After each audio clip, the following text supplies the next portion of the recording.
Kalau ngelihat peta ekonomi, sesungguhnya sudah sejak awal Joko Widodo gagal. Ingat nggak kampanye 2014 yang berteriak-teriak $1 sampai dengan 10.000 siapa? Media apa saja? Muncul kekaguman orang pada ekonom-ekonom dari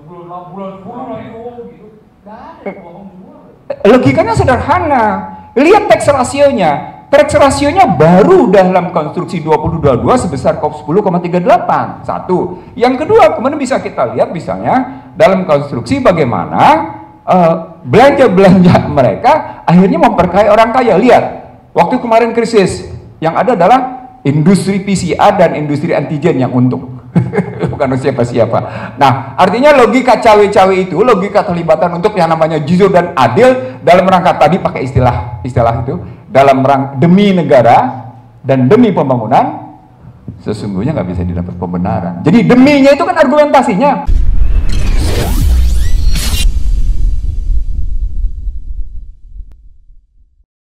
Menang. Bahkan dengan kalimat dengan sendal jepit pun dipasangkan SBY sampai menang, sampai kayak gitu pembentukan opini publiknya dahsyat kan.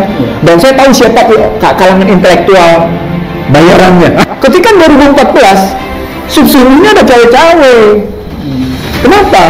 Karena saat itu ada ketakutan tentang bagaimana soal korupsi untuk dibawa ke KPK, sehingga cawe-cawe ada, cuman justru lagi tidak vulgar. Di 2014 2019 juga ada cawe-cawe sehingga tidak mau cuti. Tidak mau cuti, itu cawe-cawe. Sekarang kalau konstruksi bagaimana bernegara dengan konsep yang baik tapi dalam prakteknya menunjukkan kayak gitu, Husnul, pertanyaan besarnya menjadi apa yang harus diungkapkan dengan praktek kenegaraan kayak gitu? Bisa nggak kita lihat bahwa cawe-cawenya sungguh-sungguh dalam rangka kepentingan berbangsa dan bernegara?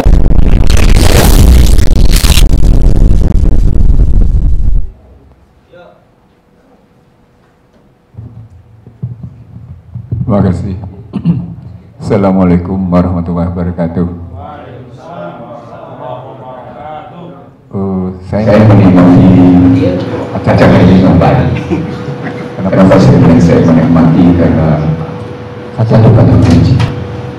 Tidak ada satu kekuatan yang bisa melawan Jokowi itu seperti itu koalisi partai. Tidak ada satu kekuatan yang bisa melawan Jokowi itu sebagai ketua koalisi partai. Di era Orde Baru saya menyebutnya 3-in-1, tiga dari satu. Dan itu tulisan saya di sebuah media di tempat saya bekerja, sehingga kemarahan dari penguasa muncul ke media itu. Saya tegas menulisnya 3-in-1, tiga dari satu. Di era Jokowi dulu yang terjadi adalah 7-in-1 atau 6-in-1, 7 tapi 1 atau 6 tapi 1. Jadi ketika kita menyaksikan Jokowi itu sebagai ketua koalisi partai-partai, dan partai-partai itu adalah satu-satunya pemegang saham dalam pembentukan pemerintahan, maka tidak ada satu kekuatan yang bisa mengubah lawan. Karena satu-satunya pemegang saham adalah partai-partai itu berkoalisi, dengan koalisi Jokowi dulu dan sama. Selesai. Forum ini bisa melawan ternyata ya. Hanya itu ada pemikiran seperti yang revisi itu tadi. Jadi kalau kita tidak melakukan pemikiran alternatif atas situasi itu, maka sesungguhnya cara berpikirnya adalah cara berpikir bukan sekedar pada yuridis legal, bukan sekedar pada yuridis konstitusional yang legal, tapi harus melihat dalam konstruksi yuridis filosofis dan yuridis sosiologisnya. Jadi legal substance-nya sama legal structure-nya ditarik ke dalam yuridis filosofis dan yuridis sosiologis. Apa kata kuncinya? Preemptive policy. Yang dilakukan oleh Joko Widodo adalah satu kebijakan disebut dengan preemptive policy. 2004 sudah ada preemptive policy sehingga Susilo Bambang Yudhoyono menang. 2009 sama. 2014 sama, cuma kali ini Joko Widodo keluar sikap mental yang sesungguhnya. Apa mental sesungguhnya? Dia jujur pada ketidakjujuran. Pada ketidakjujuran. Dia jujur pada ketidakjujuran. Dia jujur bahwa dia cawe-cawe. Dan dia kemudian memang tadi yang disebut sebagai berpihak. Dia jujur di situ. Tapi sesungguhnya dia berhadapan dengan persoalan ketidakjujuran dia bahwa dia harus mengatur. Jadi ada problematik. Ya kalau akhirnya pakai konstruksi berpikir ini soal etika pemerintahan berdasarkan TAP MPR, lalu saya juga menggunakan pasal 7A gitu ya. Maka problematiknya ini bukan cuma sekedar etika. Menurut pandangan saya, kalau melulu hanya berdasarkan pada kekuatan berpikir intelektual manusia, mentok sudah. Karena itu kita mesti nariknya ke atas. Etika adalah sumber-sumber nilai di masyarakat yang bergerak dalam kerangka dinamika kehidupan itu, diambil sumber nilainya. Tapi kalau kita tarik ke atas dalam konstruksi hukum yang basisnya moral, maka ajaran keagamaan yang menentukan. Di sini saya setuju pada apa yang disampaikan oleh Amin Rais atau Bas 111. Tapi Amin lupa bahwa atau Bas 111 itu berhubungan dengan 112. Yang 112 itu suka tidak suka umat Islam harus hijrah. Tanpa hijrah nggak bisa 111 tegak. Ahmad Husainuddin buka dengan baik. Jadi mari kita takbir, Allahu Akbar. Jadi nggak mungkin kita ngelihatnya.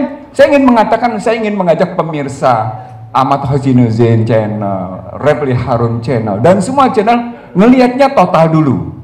Total pictures-nya kayak apa nih? Total pictures-nya kita dapetin dulu kayak apa? Lalu setelah kita dapetin total pictures-nya, maka bisa kita pretelin secara sistematik struktural. Oke, kita dapat sekarang. Oke, Joko Widodo melakukan preemptive policy. Preemptive policy-nya sesungguhnya bertentangan dengan etika. Merujuk pada TAP MPR, merujuk pada pasal 7A. Nanti bukan soal tujuannya dulu, tapi soal preemptifnya itu kemana, soal nomor 2. Jadi cara analisis kita adalah apa yang dia preemptifkan, kemana larinya. Dalam konstruksi preemptif sesungguhnya, maka preemptif yang harus dipakai bukan cuma sekedar pada yang namanya pasal 7A atau pada TAP MPR, tapi pada kalimat demi Allah. Berdasarkan pasal 7A. Karena demi Allah, karena dia bersumpah atas nama Islam, itu harus dikembalikan ke dalam yang namanya kata pembukaan. Begitu dikembalikan ke kata pembukaan, ketemu ini moralnya nggak ada kalau gitu. Ada problematik dong di situ karena 4 alinea tadi bicara tentang kekuatan moral yang luar biasa. Kata kunci pertama adalah tidak ada satupun warga negara Indonesia yang punya hak atas kedaulatan boleh tertindas. Penjajahan harus muka bumi harus hapus. Karena itu penindasan harus hapus dari kamu dengan segala bentuknya. Kalimat pertamanya jelas begitu. Jadi tidak boleh ada penindasan bentuk apapun. Tidak boleh ada penindasan politik, baik dengan preemptive atau kemudian dalam posisi current action gitu ya, atau kemudian di future actions. Saya ingin mengatakan kepada seluruh pemirsa channel ini simbolik torture strateginya. Strategi kekerasan simbolik. Yang memang diulang-ulang cara membacanya. Nanti kita masuk ke ekonomi ya, tapi saya ingin mereson dulu Refli sebagaimana kemudian disampaikan dengan Denny dan Jimli dan lain-lain gitu ya. Itu yang pertama. Bagaimana sesungguhnya begitu. Kita nggak usah urai alinea-alinea berikutnya bahwa itu muatan moralnya luar biasa. Hal kedua yang mesti kita lihat dalam konstruksi dia sebagai kepala pemerintahan. Kalau kita lihat dia sebagai kepala pemerintahan dan menguasai segalanya, maka kata kunci berikutnya adalah ketika kita ambil dalam posisi dia sebagai kepala pemerintahan, dia jelas-jelas dengan preemptifnya melakukan kesepakatan pada hakim garis, pada livery, itu pada hakimnya sendiri, pada semua pihak termasuk yang namanya para manajer pertandingan. Lo skornya sekian ya. Cuma nanti yang main cuma lo aja, nggak usah bikin 2 putaran deh, lo aja berdua. Atur, lo dia tidak bicara dengan yang namanya para pemain bola, tapi dia bicara dengan para manajernya, para penguasa bola itu, yang kemudian para pemain bola itu digaji oleh para manajer itu, oleh perusahaan itu, termasuk wasit dibayar semua. Jadi ini problematik bagaimana sesungguhnya dia masuk ke dalam sekali lagi modal preemptif, dia ngatur sedemikian rupa gitu. Nah, kalau ngambil modalnya begitu gitu. Dan apakah ini sesuatu yang luar biasa? Enggak. Dalam pertandingan sepak bola yang memang kayak gitu, kekuatan-kekuatan judi, kekuatan pemain kayak gitu memang begitu gitu. Benar-benar dalam judinya begitu. Nah, sekarang yang ketiga yang kita lihat, yang saya lihat adalah gitu ya,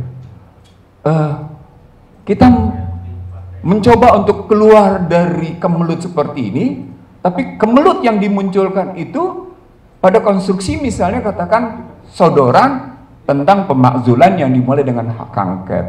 Saya ingin mengatakan pada teman-teman, buka undang-undang MD3 tentang hak angket, tentang pansus. Buka undang-undangnya dengan baik, pelajari dengan baik.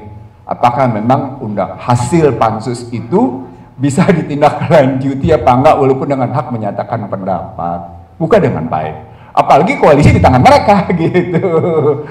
Jadi melihatnya begitu. Saya tidak sedang mengatakan bahwa apa yang disampaikan oleh Refli, oleh Denny itu adalah tidak realistis. Tapi peta politik adalah sejak yang namanya Pansus Pelindo II, Undang-Undang MD3 diubah, sesungguhnya DPR telah mengamputasi dirinya. DPR telah mengamputasi dirinya, khususnya pada hak-hak penyelidikan pansus. Itu kita mesti tahu itu. Kita mesti ngerti bahwa ya koalisi di tangan mereka, selesai. Habis, apapun terjadi. Apalagi kemudian ketua umum partai punya hak recall. Habis, selesai di situ gitu. Jadi wacana-wacana kita yang kelihatannya, saya ingin mengatakan begini, wacana-wacana yang muncul itu di satu sisi secara akademik bagus, tetapi dalam perspektif yang namanya realitas politik, dia berhadapan dengan satu jurang terjal, tembok-tembok yang luar biasa menghambat dengan berbagai macam hambatan. Seakan-akan mimpi kalau menghadapi ke situ gitu. Tapi bisa dilakukan kok. Nah, sekarang persoalan bisanya bagaimana? Nah, di sini kita belajar dari yang disebut dengan cerita Sambo, cerita Teddy Minahasa, cerita bagaimana peristiwa-peristiwa lain ternyata keterlibatan tangan emah itu luar biasa di situ gitu. Makanya kemudian kita balik lagi pada kekuatan iman. Dalam bahasa yang sederhana, kalau kemudian tadi dipetakan seluruh kekuatan politik sudah di tangan Joko Widodo, saya ingin mengatakan enggak juga. Ketika pemerintah, maaf, karena ini kemudian sebelah kiri kanan saya soal Muslim ya. Lebaran kemarin hari apa? Sabtu, pemerintah. Ada pejabat tinggi yang bikinnya tanggal hari Jumat dan bikin sholat Jumat di rumahnya. Anda nggak tahu kan? Dan itu sikap perlawanan terhadap keputusan pemerintah. Dia tunjukkan itu gitu, bahwa sholat Idul Fitrinya itu pada hari Jumat, bukan pada hari Sabtu. Dan hari Jumat itu juga kemudian dia merayakan satu Syawal. Itu bukan perlawanan intelektual saja, itu juga perlawanan spiritual dan emosional. Muncul di situ gitu. Jadi kalau orang bilang semua sudah terkooptasi, enggak. Gitu. Jadi ada gitu. Nah, sekarang kita masuk ke soal ekonomi dari posisi itu. Sahabat semua, kalau melihat peta ekonomi, sesungguhnya sudah sejak awal Joko Widodo gagal. Ingat nggak kampanye 2014 yang berteriak-teriak $1 sampai dengan 10.000 siapa? Media apa saja? Muncul kekaguman orang pada ekonom-ekonom dari universitas bergengsi di Jawa Tengah sana, di Jogja sana. $1, 10.000 dibenarkan oleh dua media besar habis-habisan. Saya bilang Anda mimpi. Pada saat Joko Widodo dilantik menjadi Presiden RI 20 Oktober 2014, $1 sama dengan 12.401 rupiah. Saya bilang nggak bakal mungkin lebih rendah dari 12.000. Maka saya tuding namanya Alma, saya nggak usah sebut karena menjadi fitnah kubur. Benar, orang yang sudah meninggal salah satunya. Saya bilang nggak mungkin bisa tercapai. Anda adalah ekonom yang menyesatkan, saya bilang dalam sebuah talk show live, gitu ya. Dan saya buktikan tidak. Per hari ini sekarang dolar nilainya 14.875.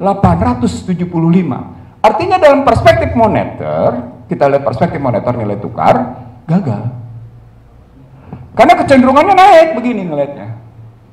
Terus walaupun naiknya dalam bahasa undang-undang tentang Bank Sentral, tentang Bank Indonesia, tugas BI adalah mencapai nilai tukar yang stabil pada harga yang wajar. Kalau terus-menerus dengan naik begitu, harganya stabil tapi nggak wajar dong. Satu, dampak dari posisi nilai tukar kayak gini, dia terkena pada inflasi dan suku bunga. Pada inflasi dan suku bunga, kelihatan perbankan tidak terlampau berpihak kepada publik, hanya berpihak kepada namanya konglomerat. Muncullah kritik dari yang namanya BCA tentang kebijakan suku bunga. Jauh sebelumnya. Dikritik juga sama pihak lain gitu. Begitu juga soal inflasi. Oke, soal moneter selesai. Kita pindahkan sekarang ke fiskal. Dari nilai tukar, dia berpengaruh ke persoalan pendapatan dan ke persoalan belanja. Di persoalan pendapatan per hari ini gitu ya, berdasarkan resmi, saya cuma ngitung berangka-angka yang resmi saja. Dari perpajakan dapat 17-18 triliun, 1.718 triliun. Dari bea cukai dapat 303 triliun. Jadi total pendapatan pajak adalah sekitar 2.000 triliun. Ditambah dengan PNBP dan lain-lain, naik dia, tetapi tetap dengan kekurangan sebesar 598 triliun, atau dibutuhkan pembiayaan 598 triliun itu sama dengan defisit sebesar 2,84% terhadap PDB. Apa indikatornya? Indikatornya adalah belanja yang sementara ini dikuatkan itu tetap tidak menghasilkan perbaikan. Indikator pertama adalah Gini rasio yang tetap 3,84. 3,81, 3,82 sampai 3,84. Gini rasio menyatakan sebuah ketimpangan. Kalau dikembalikan pada sejak awal Joko Widodo berkuasa sampai dengan posisi hari ini, maka prestasi Joko Widodo menurunkan Gini rasio adalah 0,02 sampai dengan 0,03. Jadi bergeraknya cuma di situ, 0,2. Nggak jauh-jauh aja dia pakai posisi begitu. Dan itu kelihatan pada angka kemiskinan. Nah, begitu masuk angka kemiskinan lebih sadis lagi. Karena mereka bilang kemiskinan sekarang 9,57%. Tetapi andai kata 1,9 dolarnya itu diikuti titah Bank Dunia yang menyatakan perlunya angka kenaikan itu menjadi 3,2 dolar, maka angka kemiskinan disebut orang sebagai 40%. Saya menghitung bukan 40%. Kalau pakai hitung-hitungan BPS gitu ya, dia bergerak antara 27 sampai 40. Logikanya begitu. Itu berarti berhubungan dengan pengangguran. Siapa yang nganggur? Yang nganggur sarjana. Apa poinnya berarti? Itu berarti belanja negara tidak efektif. Ketemu deh. Pantes kalau begitu tax ratio susah sekali naik karena belanjanya tidak efektif. Sekarang pertanyaan, kenapa sampai saya uraikan kayak gini? Karena saya ingin mencari satu pembenaran atau kemudian satu pembantahan terhadap cawe-cawe, terhadap preemptive policy dengan pendekatan ekonomi politik. Kalau kita pakai pendekatan ekonomi politik, maka kalimat cawe-cawe itu sebagai preemptive policy. Saya ulang, sebagai preemptive policy, bukan cuma sekedar ikut membantu. No, ini preemptive policy, apalagi dia sebagai kepala pemerintahan. Maka bisa dibenarkan nggak? Secara hukum nggak bisa, secara ekonomi bisa nggak? Nggak bisa juga tuh. Berarti apa yang disampaikan pada saat dia bilang bulan 6 lagi, bulan 10 lagi, gitu. Nggak ada, bohong semua. Logikanya sederhana. Lihat tax rasionya. Tax rasionya baru dalam konstruksi 2022 sebesar 10,38. Satu. Yang kedua, kemudian bisa kita lihat misalnya dalam konstruksi bagaimana belanja-belanja mereka akhirnya memperkaya orang kaya. Lihat, waktu kemarin krisis, yang ada adalah industri PCR dan industri antigen yang untung. Bukan siapa-siapa. Nah, artinya logika cawe-cawe itu, logika terlibatan untuk yang namanya jujur dan adil dalam rangka tadi pakai istilah itu, dalam rangka demi negara dan demi pembangunan, sesungguhnya nggak bisa didapat pembenaran. Jadi deminya itu kan argumentasinya, demi negara dan demi melanjutkan pembangunan, itu kan argumentasinya nggak terpenuhi gitu. Itu dari aspek itu. Sekarang kita lihat lebih lanjut, Bapak Ibu sekalian. Kalau kita melihat konstruksinya begitu, secara hukum politik begini, secara ekonomi seperti yang saya sebut sekarang, apa yang bisa kita dapat dari posisi sekarang? Sesungguhnya dari mulai kasus Partai Prima, ya, dari mulai kasus Partai Prima yang mengajukan gugatan tata usaha negara di Pengadilan Negeri Jakarta Pusat, sampai kemudian PK-nya Muldoko, ditambah lagi dengan beberapa peristiwa politik seperti musyawarah rakyat, lalu kemudian terjadi juga pertemuan Nusantara, lalu pertemuan beberapa kali. Ini cuma satu. Kalau tidak menambah periode, dia memperpanjang. Oke, saya sudah tahu sejak awal PDIP tidak pernah setuju untuk penambahan periode. Tapi kemudian ada dua sikap yang muncul dari beberapa partai politik, terutama karena kenyamanan. Perpanjangan boleh dong, nggak capek, enjoy, nggak perlu duit, boleh dong, gitu. Maka punya sikap dua politik, walaupun kemudian ada beberapa pendapat partai politik juga tidak setuju. Tapi mari kita lihat sekarang, apa kepentingannya untuk itu? Saya bilang ada 5 kepentingannya. Saya bilang ada 5 kepentingannya. Kepentingan yang paling utama tentu bukan sekedar kepentingan material, tapi kepentingan perlindungan. Kita tahu kasus Gibran Kaesang di KPK. Suka tidak suka, sama seperti sikap SBY yang tidak ingin Ibas masuk ke KPK, sama.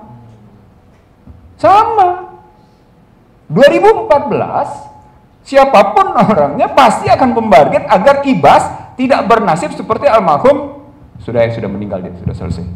Nggak ada kita sebut ya, karena almarhum yang menyebut, yang sudah meninggal itu, dan dia menyebut di situ posisinya. Oke, dia harus mengamankan. Yang kedua, Ahok harus juga diamankan, karena Ahok yang menyatakan tegas-tegas, kalau bukan karena pengembang Joko Widodo tidak bisa jadi presiden. Harus diamanin. Kalau mengamaninnya namanya Ahok, itu kan berarti ada kepentingan pengamanan para konglomerat. Sekarang pertanyaan, konglomerat itu sedang berbisnis apa? Bagaimana sekarang posisinya? Sudah return belum? Nah, ketika sedang return, itu masuk kasus Johnny G. Plate. Coba lihat urut nama-nama pada kasus Johnny G. Plate. Siapa orang-orang itu yang kemudian lihat pada posisi TKN? Lihat pada kasus TKN, siapa yang duduk sebagai orang-orang keuangan di TKN, bisnis mereka sebelumnya apa, relasinya kayak gimana, akan telusur. Kata kuncinya sederhana sesungguhnya. Pada cerita Johnny G. Plate, buka aliran uangnya, PPATK suruh bongkar itu. Nah, untuk masuk pemakjulan sesungguhnya dalam rangka gagasnya Denny Indrayana dan kawan-kawan, masuk dulu lewat kasusnya PPATK pada kasus Johnny G. Plate. Nah, kena di situ. Itu melihatnya. Ada 2 ya alasan itu. Jadi alasan Gibran, alasan Ahok, dan kemudian alasan Johnny G. Plate. Yang paling penting adalah kasus kereta api cepat dan kasus IKN. Bapak Ibu sekalian, pada kasus kereta api cepat yang Anda harus tahu adalah pada Juli 2022, tepatnya 25 Juli 2022 di Beijing sudah muncul kesepakatan bahwa yang namanya pemerintah Indonesia akan memberikan jaminan APBN. Jadi cost overrun atau ngebangkatnya biaya yang diminta yang terjadi itu menggambarkan beberapa hal. Saya tidak ingin menyatakan soal macam-macam di belakang soal saham kereta api cepat ya. Apalagi kemudian terjadi macam-macam perubahan dari Gambir sampai akhirnya ke Halim gitu misalnya. Atau katakan sekarang sesungguhnya bukan Trans kereta api cepat Jakarta Bandung, tapi sesungguhnya high speed railway Trans Jawa yang ujungnya dari Jakarta sampai dengan Banyuwangi. Yang ingin saya sampaikan, saya tahu Anda terburu-buru, tapi saya ingin mengatakan begini. No. Saya tahu, saya ngerti. Tapi saya ingin mengatakan begini, di balik kereta api cepat ini problematiknya luar biasa loh. Cuma terkadang diputar balik sehingga kelihatannya keluar kata-kata. Siapa bilang APBN kita tidak mampu? Gimana mungkin sih ngomong APBN itu tidak mampu? Dia sudah punya beban berat kok. Bapak Ibu sekalian, Bung Ahmad Husainuddin, cawe-cawe itu bisa dilihat dalam 2 perspektif. Perspektif pertama apa yang disebut dengan discretionary policy. Suatu kebijakan yang didasarkan atas kebebasan seorang pemimpin ngambil kebijakan, namanya discretionary policy. Dan itu berarti menyangkut nanti berbagai kebijakan lain. Yang kedua, mandatory policy. Satu kebijakan yang didasarkan atas perintah. Sekarang, kalau kita ngambil pada kasus kereta api cepat, yang kemudian nanti berhubungan dengan cawe-cawe, dia ada di mana? Dia sesungguhnya dalam konstruksi keinginan melakukan discretionary untuk mencapai mandatori karena sudah menjadi program. Ketemu problematik ruwet. Gimana ruwetnya? Karena sesungguhnya di belakang kereta api cepat Jakarta Cepat itu tangki yang kemudian malah keluar jaminan. Di sini kebanyakan teman-teman tidak melihat urut-urutan masalah yang sesungguhnya kereta api cepat itu bermasalah dari segi pembiayaan. Satu. Sama dengan IKN. Ditambah lagi IKN sebelum kemarin soal pasir, muncul sejumlah konglomerat atas undangan Duta Besar Indonesia untuk Singapura membawa konglomerasinya ke IKN. Konglomerasi Singapura. Kalau kita melihat ini, maka cawe-cawe sebagai preemptive policy sesungguhnya bukan variabel tunggal. Bukan variabel tunggal jadinya. Nah, ketika masuk variabel tunggal, tinggal kita lihat siapa yang bersih dari, saya tanya sama teman-teman semua di sini. Siapa partai siapa yang bersih dari keterlibatan ini semua? Ada nggak? Kalau Anda sudah dibilang nggak ada, berarti harapan untuk pemakzulan sesungguhnya hampir-hampir tidak ada. Dan berarti apa yang disampaikan oleh Lim Bianchi, nggak usah pakai namanya Yusuf Wanandi, karena memang namanya aslinya ya Lim Bianchi. Apa yang disampaikan oleh Yusuf Wanandi atau alias Lim Bianchi, pada hakikatnya akan terjadi begitu. Apalagi kita tahu bahwa beberapa tokoh utama di balik Lim Bianchi adalah orang-orang penting di East West Center. Di East West Center. East West Center adalah sebuah lembaga think tank NGO di bawah binaan Kementerian Luar Negeri Amerika yang mencoba mempengaruhi beberapa tokoh untuk melanjutkan kebijakan-kebijakan Amerika. Jadi kita tahu nih pertarungan ini apa. Disitulah ketemu saya. Ini jangan-jangan sikap Denny Indrayana ketemu dengan di sini nih akan larinya begini. Nah, cuma tinggal kita pilih apakah dua pasangannya ini pasangan Ganjar dengan Prabowo atau kemudian saya nih mandangnya Prabowo dengan Anies. Ngelihatnya begitu gitu. Saya kira begitu pengantar diskusi. Saya setuju melanjutin karena masih banyak data yang belum saya kemukakan berkaitan dengan prestasi-prestasi ekonomi di level mikro. Terima kasih. Assalamualaikum warahmatullahi wabarakatuh.